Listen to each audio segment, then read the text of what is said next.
মিষ্টি কুমড়ো তো অনেকেই খেতে পছন্দ করেন না, কিন্তু আজকে যে রেসিপিটা বানাবো তাতে মিষ্টি কুমড়ো যারা পছন্দ করেন না তাদের এত পছন্দের রেসিপি হয়ে যাবে যে বাজারে গেলেই তারা মিষ্টি কুমড়োর খোঁজ করবেন।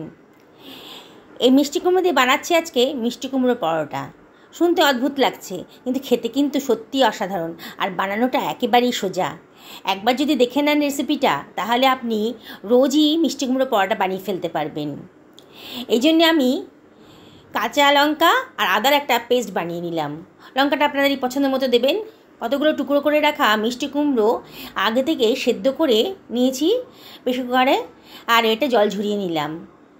জলটাকে ফেলে দিয়েছি, দিয়ে মিষ্টি কুমড়োটাকে একটা পাত্রের ভেতর নিয়ে নিলাম, নিয়ে একটা স্ম্যাশার দিয়ে স্ম্যাশ করে নিচ্ছি। খুব ভালো করে স্ম্যাশ করে নিতে হবে যাতে গোটা গোটা ভাবটা না থাকে। এবার এর ভেতর দিয়ে দিলাম প্রয়োজন মতো লবণ, কাঁচা লঙ্কা আর আদার যে পেস্টটা বানিয়েছিলাম সেটা 1 চামচ দিয়ে দিলাম। 1 চামচ মতো হলুদের গুঁড়ো, 1 টেবিল চামচ মতো জিরের গুঁড়ো, 1 টেবিল চামচ মতো ধনের গুঁড়ো, আর এবার তো দিয়ে দিচ্ছি 1/2 টেবিল চামচ মতো চিলি ফ্লেক্স। হাতে ডলে একটুখানি জোয়ানও দিয়ে দিলাম, হজমের পক্ষে খুব ভালো। আর দিয়ে দিলাম 1 টেবিল চামচ মতো আমচুর পাউডার আর 1/2 টেবিল চামচ মতো কালো জিরে, আর দিয়ে দিলাম 1 টেবিল চামচ মতো চিনি। চিনিটা অপশনাল, তবে দিলে পরে কিন্তু পরোটার টেস্টটা খুব সুন্দর আসবে। হাতে ডলে একটুখানি মেথি, কসুরি মেথিও দিয়ে দিলাম, দিয়ে সব কিছু ভালো করে মিশিয়ে নিচ্ছি। খুব ভালো করে মিশিয়ে নিতে হবে যাতে ভেতরে কোনো লাম্পস না থাকে। দেখুন মেশানোটা হয়ে গেছে। এইবারে আমি এর ভেতরে দিয়ে দেব আটা। অল্প অল্প আটা দিয়ে আমি একটা নরম দেখে ডো বানিয়ে নেব। প্রথমে জল দেব না, অল্প অল্প আটা দিয়েই আর মিষ্টি কুমড়োর পাটটা দিয়েই একটা ডো মতো বানিয়ে নেব।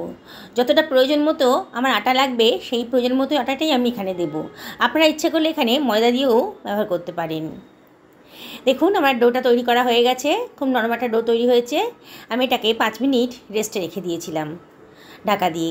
এবার একটা করে লেচি কেটে নিচ্ছি, নিয়ে আমরা যেমন রুটি খাই তার তুলনায় একটু বড় মতো লেচি আমি কেটে নিচ্ছি। এবার আটা দিয়ে এটাকে আমি বেলে নিচ্ছি। বন্ধুরা, আপনার বাড়িতে রেসিপিটা ট্রাই করবেন, অসাধারণ টেস্টি হয় আর বানানোটা এত সোজা।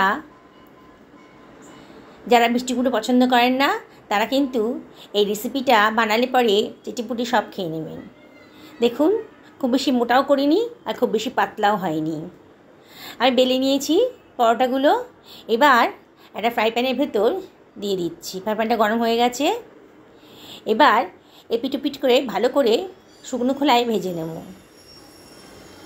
তারপরে এর ভেতর দিয়ে দেব তেল। তেল দিয়ে আমি এটাকে মিডিয়াম ফ্লেমে ভেজে নেব।